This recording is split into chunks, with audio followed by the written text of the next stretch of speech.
Hey everyone, this is Doug. I did a live stream yesterday on Jacob Berman's History Valley. This is the title. The episode was basically Was Paul a Roman Agent? We had other people present besides Jacob and myself, James David Audlin and C.H. Lawson. And these were top scholars in their fields. And we were going to have this discussion. Just so you know, I'm going to play a clip here just to give you an idea and give you a link in the description below that you can go over and watch the entire video.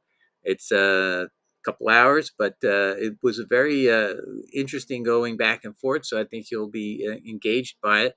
But in this clip I'm going to give you is it starts off, I can't hear myself, can't hear what's going on because it's coming in double echoes and I can't track where's the speech starting and stopping from.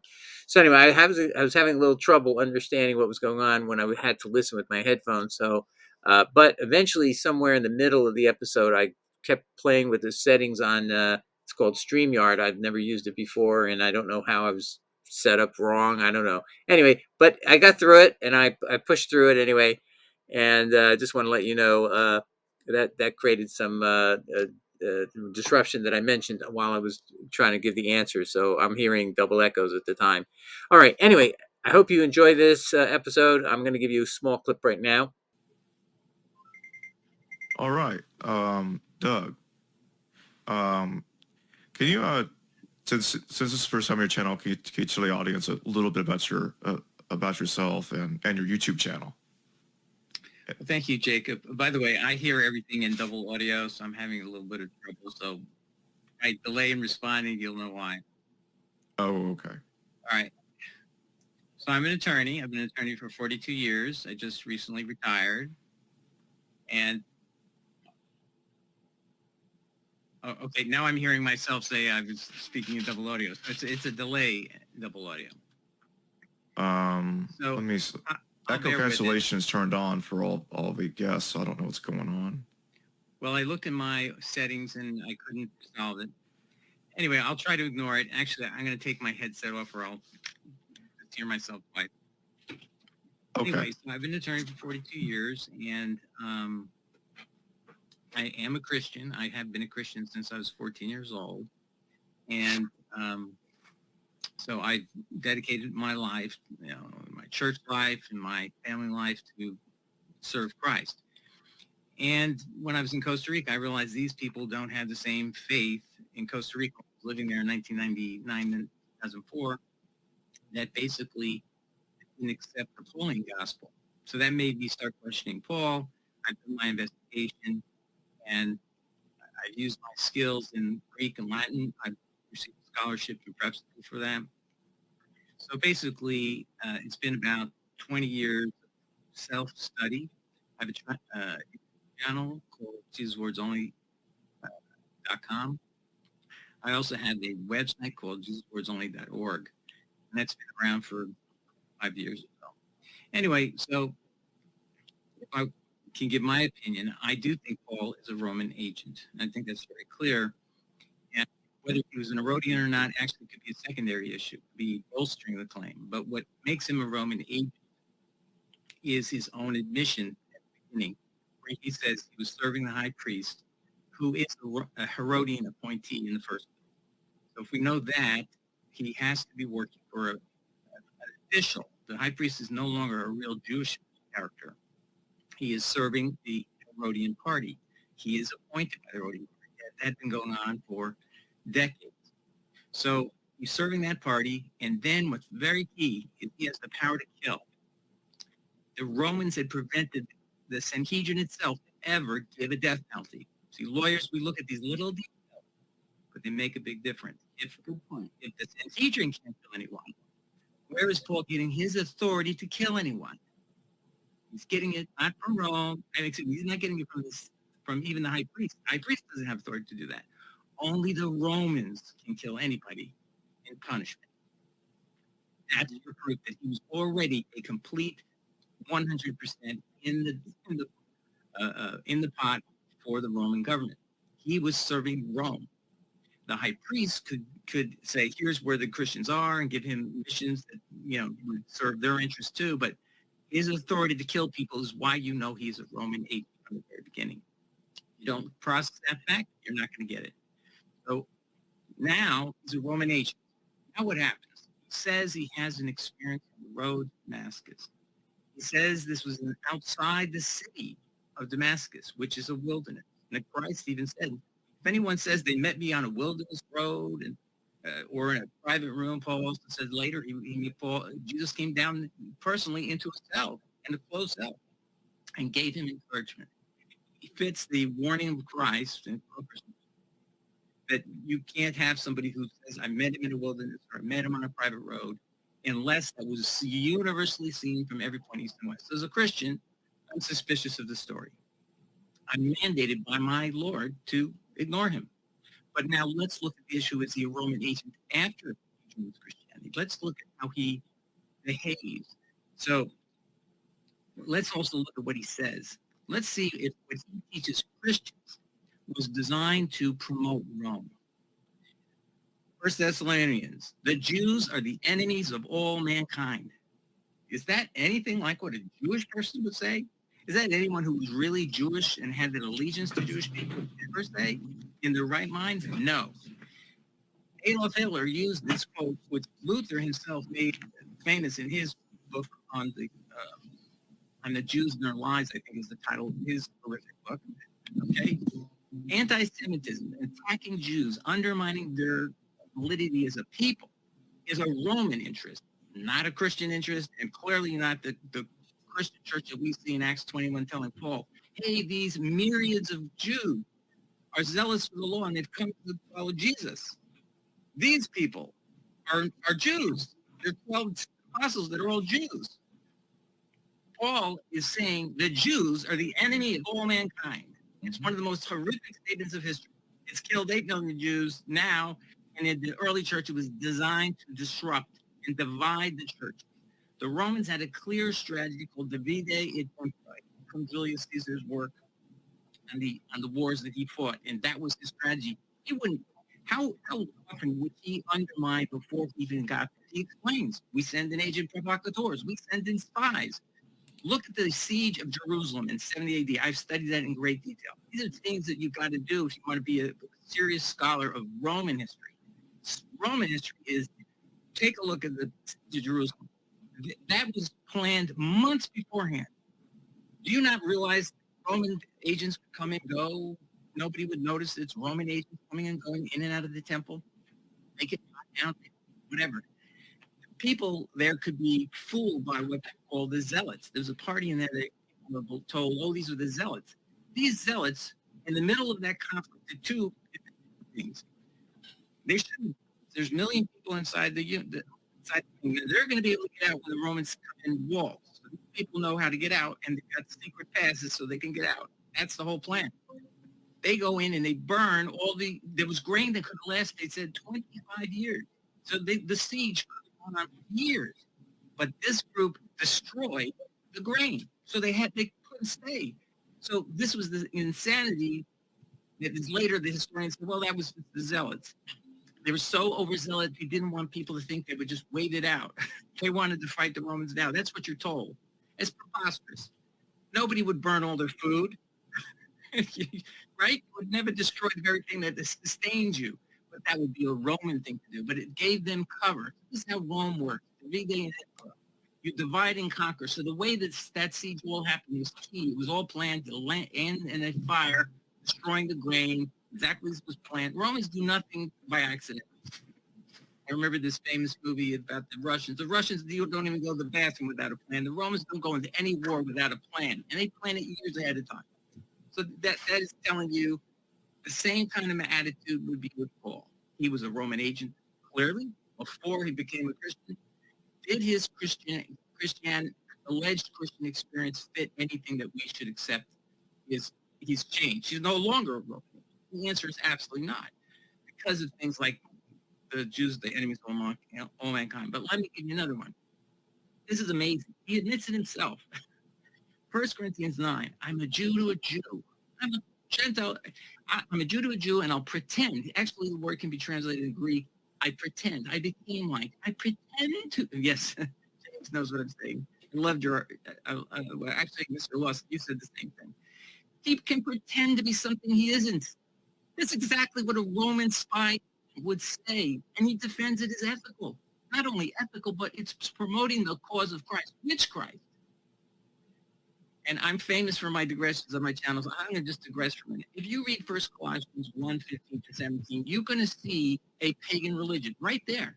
Because you have God the Father, he says, has his prototokos, his firstborn of creation, is Jesus. And Jesus creates everything. And it's in the Nicene Creed, just exactly the way it reads. Jesus created all things, and nothing was created that Jesus did not create. What religion is that? Is that Judaism? No. God, Yahweh, says, I alone gave the law.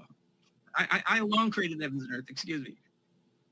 Paul is saying the Father only created one being, Jesus. And then Jesus created everything else. And you know what religion that is? That's the religion of Zeus Apollo at the city of Delphi, as explained. People say to me, Doug, you don't know Greek religion. Oh, yes, I do. You don't. Because you got to go read the book called On the Letter E, Plutarch.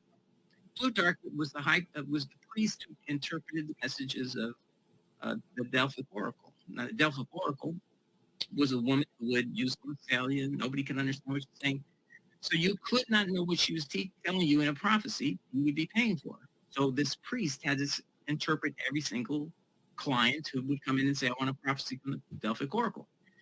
That priest was named Plutarch. He wrote a book called On the Letter E, and he explained this religion in a very distinct way.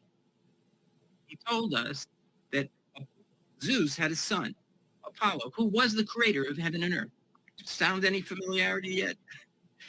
Creator of heaven and earth, and he's also the destroyer in the future, but that's another issue. So Apollo is the sun, and the Apollo creates all mankind. So Apollo the sun, god of the sun, it's also known as god of the sun, and in Rome, Sol Invictus. That's the religion of pagans, and that's what's in the Nicene Creed. That's what Christians bow down to, this Zeus Apollo god that Paul injected into our system in Colossians 1:15-17. And so Christians have been living inside of a Roman Catholic construct from the 325 on period that was created by the Romans to, in this instance, syncretize by taking Paul's Zeus Apollo religion. It was clearly obvious to anybody who knew Roman religion and believed in Zeus Apollo, because you got to also know the Delphic Oracle was very influential in Greek in Roman religion too. Everybody from the whole empire would come and see her to get the oracles. And it's twice a year in the season of her prophecies. So this is who Paul is. He's definitely able to pretend what he isn't, and he can pretend to be a Christian too. If he can fool the Jew, if he can fool the Gentile, don't you think, stupid Gentile, that he can fool you? Yes, he can, and he would, and he does, and he has for millions of you. That he's shameless about it too. And then in Romans 3:7, he says, if I might lie, I give glory to God. Why am I still judged a sinner? And some people try to make up new words and add that to soften it, but it doesn't, because there's an antithesis between that and what he does say is wrong. He still says it's wrong to do evil and good may come. The antithesis or contrast is with the statement that he does believe is true, which is, if by my lie the gospel's advanced, why am I called a sinner? So he's definitely saying there, I am not sinning when I lie to the gospel. It's all justified. So his gospel is not our gospel of Christians. He's the gospel of Zeus and Apollo. Oh, and let me tell you one more thing that was explained in the book On the Letter E by Plutarch in 200 AD.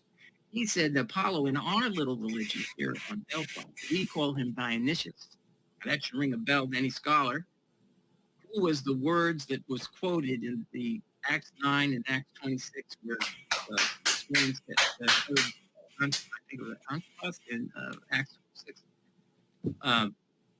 Jesus, when this light came down, and I said, who are you? I don't know who he was, by the way. He says, who are you, sir? And translated, Lord, it's means sir. Who are you, sir? And Jesus says, I'm Jesus whom you persecute. And so he was basically unaware of who he was. He was unaware of who Jesus was, but he lost my train of thought. But okay, I'm going to just put that. But one more thing I want to say is the Romans 13 passage is the way you know he's a Roman agent inside of Christianity, trying to infect us with the belief that we have to obey the Romans. If I read it to you, you go, this is unbelievable. He says, God, the ruling or governing authorities are God's agents. In that era, it's Rome. It's totally Rome. And he doesn't say it once, and you could say it's misunderstood. He repeats it. That's wonderful. He repeats it not just twice, but 4 times in the passage. How much you must obey everything they tell you to do, and they speak for God. And then he says, you don't do it just to avoid offense. You do it because it's morally required, and if you don't do it, you're going to be condemned. Or the word he uses, krisis, prima. He's definitely saying you're going to be judged and go to hell by disobeying these Roman authorities. So is Paul a Roman agent in dividing and conquering the Christian church? Well, the answer is in footing. Christians today are divided off onto a Roman religion, and they don't know it. A Nicene Creed really just is possible to 17 with a little bit of added flavor. You know, Jesus is God, which even Paul did not say in Colossians 1:57. He just simply said he was the creator of the heavens and earth, and nothing was created that he did not create.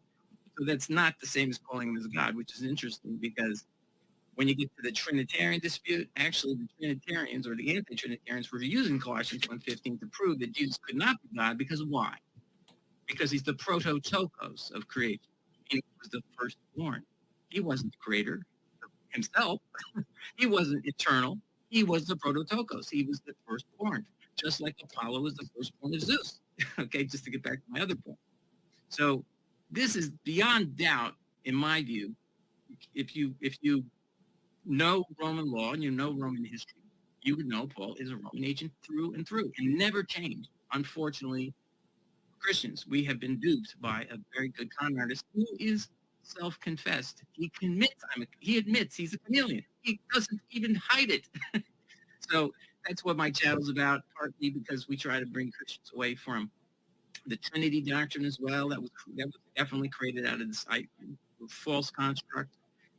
And also all the anti-Semitism that goes along with a lot of Christian theology that people is infecting us today. That people, it's okay, you know, the apostles don't matter. They're, as Paul said, this is what I was trying to get to. But, you know, Paul dismissed the Jews, right? He even dismissed the 12 apostles. You know, they're false apostles. They're super apostles. Even Luther said that's what he was referring to, the 12.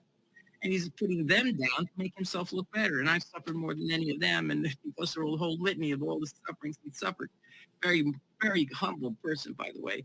And he can't wait to just tell you how humble he really is. And even says, you know, I see them in all my humility. I mean, he's an endless source of self-aggrandizement. That's all I can say, which, again, is what a Roman insecure agent's going to do. There is an insecurity in him. Definitely. He's got a weakness, which he knows he can't stop boasting. He even says, I know I shouldn't boast, but I can't stop boasting. So he's got some other flaws that are not good for a Christian to even be exposed to. But again, getting back to his anti-Semitism, and that's still in Christianity, these words are in the Bible. Christians are so told. Those words are from God, that the Jews are the enemies of all mankind. What consequences that has had. So I've always told Christians, there's one verse, if I could redo the Bible, I would literally black it out and say, you're never going to see that verse again. And if you want to see it, you got to go look it up. Because that is not killed millions of people. It was on posters of Luther, the quote of Luther was put on posters by Hitler all throughout the Reich, showing this is why we're taking care of the Jews. And the people didn't know they were being killed. They just thought they were being rounded up and their positions taken away and all their money removed and their jobs taken from them and have to live in poverty. They didn't know. I honestly believe they did not know. I've met German people and they tell me we had no idea they were being massacred, burned, and killed. But it doesn't matter. These words of Paul had consequences, and anybody who thinks you just leave him in the Bible and it will never happen again are being irresponsible. Not saying, hey, we need to take action. We need to remove at least that line, if not his entire corpus of work, because it doesn't belong to us. It belongs to a different God, Zeus, Apollo. Oh, this is the other thing I want to remember. The words that came out of Paul's Jesus on the road to Damascus is a direct quote from the play Bacchae, which is the words of Dionysius. And when Paul quotes it, it's from the play. It's not just the words, cannot kick against the pricks in regular Greek. It's in the meter, what's called meter, in plays in that era, it was called meter. So if you wanted to rhyme it, you have to use meter. This is a direct quote, therefore, out of the play, and I think Euripides wrote it. So why is that important? Because Christians can't see what a pagan will see by reading Paul.